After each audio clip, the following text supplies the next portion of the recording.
I am happy to join with you today in what will go down in history as the greatest demonstration for freedom in the history of our nation. 50 years ago, a great American, in whose symbolic shadow we stand today, signed the Emancipation Proclamation. This momentous decree came as a great beacon light of hope to millions of Negro slaves who had been seared in the flames of withering injustice. It came as a joyous daybreak to end the long night of their captivity. But 100 years later, the Negro still is not free. 100 years later, the life of the Negro is still sadly crippled by the manacles of segregation and the chains of discrimination. 100 years later, the Negro lives in a lonely island of poverty in the midst of a vast ocean of material prosperity. 100 years later, the Negro is still languished in the corners of American society and finds himself in exile in his own land. And so we've come here today to dramatize a shameful condition. In a sense, we've come to our nation's capital to cash a check. When the architects of our republic wrote the magnificent words of the Constitution and the Declaration of Independence, they were signing a promissory note to which every American was to fall heir. This note was a promise that all men, yes, black men as well as white men, would be guaranteed the inalienable rights of life, liberty and the pursuit of happiness. It is obvious today that America has defaulted in this promissory note, insofar as her citizens of color are concerned. Instead of honoring this sacred obligation, America has given the Negro people a bad check, a check which has come back marked insufficient funds. But we refuse to believe that the Bank of Justice is bankrupt.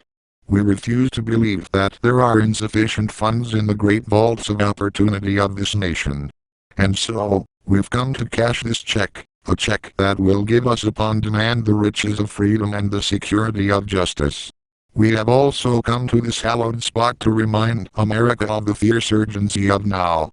This is no time to engage in the luxury of cooling off or to take the tranquilizing drug of gradualism.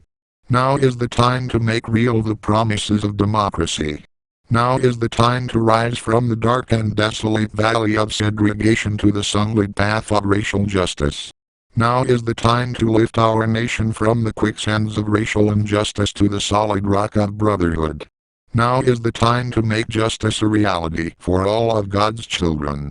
It would be fatal for the nation to overlook the urgency of the moment. The sweltering summer of the Negro's legitimate discontent will not pass until there is an invigorating autumn of freedom and equality. 1960 soft-3 is not an end, but a beginning. And those who hope that the Negro needed to blow off steam and will now be content will have a rude awakening, if the nation returns to business as usual. And there will be neither rest nor tranquility in America until the Negro is granted his citizenship rights.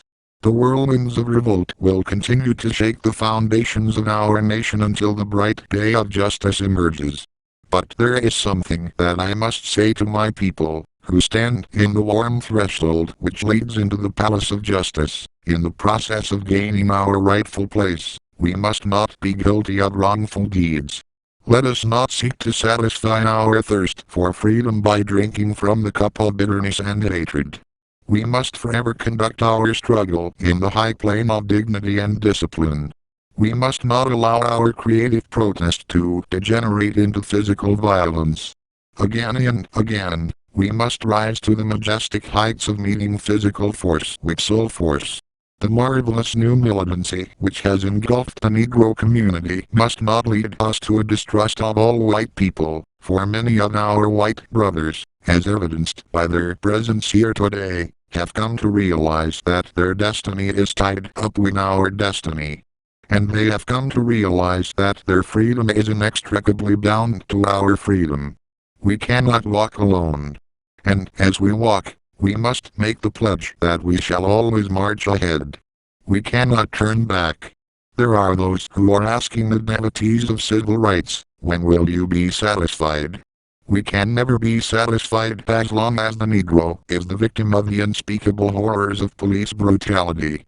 We can never be satisfied as long as our bodies, heavy with the fatigue of travel, cannot gain lodging in the motels of the highways and the hotels of the cities. We cannot be satisfied as long as the Negro's basic mobility is from a smaller ghetto to a larger one. We can never be satisfied as long as our children are stripped of their self-soft-hyphenated and robbed of their dignity by a sign stating, "For whites only." We cannot be satisfied as long as a Negro in Mississippi cannot vote and a Negro in New York believes he has nothing for which to vote. No, no, we are not satisfied, and we will not be satisfied until justice rolls down like waters, and righteousness like a mighty stream. Superscript 1. I am not unmindful that some of you have come here out of great trials and tribulations. Some of you have come fresh from narrow jail cells. And some of you have come from areas where your soft quest for freedom left you battered by the storms of persecution and staggered by the winds of police brutality. You have been the veterans of creative suffering. Continue to work with the faith that unearned suffering is redemptive. Go back to Mississippi, go back to Alabama, go back to South Carolina, go back to Georgia, go back to Louisiana, go back to the slums and ghettos of our northern cities, knowing that somehow this situation can and will be changed. Let us not wallow in the valley of despair, I say to you today, my friends. And so, even though we face the difficulties of today and tomorrow, I still have a dream. It is a dream deeply rooted in the American dream. I have a dream that one day this nation will rise up and live out the true meaning of its creed. We hold these truths to be self-evident, that all men are created equal. I have a dream that one day, in the red hills of Georgia, the sons of former slaves and the sons of former slave owners will be able to sit down together at the table of brotherhood. I have a dream that one day even the state of Mississippi, a state sweltering with the heat of injustice, sweltering with the heat of oppression, will be transformed into an oasis of freedom and justice. I have a dream that my 4 little children will one day live in a nation where they will not be judged by the color of their skin but by the content of their character. I have a dream today. I have a dream that one day, down in Alabama, with its vicious racists, with its governor having his lips dripping with the words of interposition and nullification, one day right there in Alabama little black boys and black girls will be able to join hands with little white boys and white girls as sisters and brothers. I have a dream today.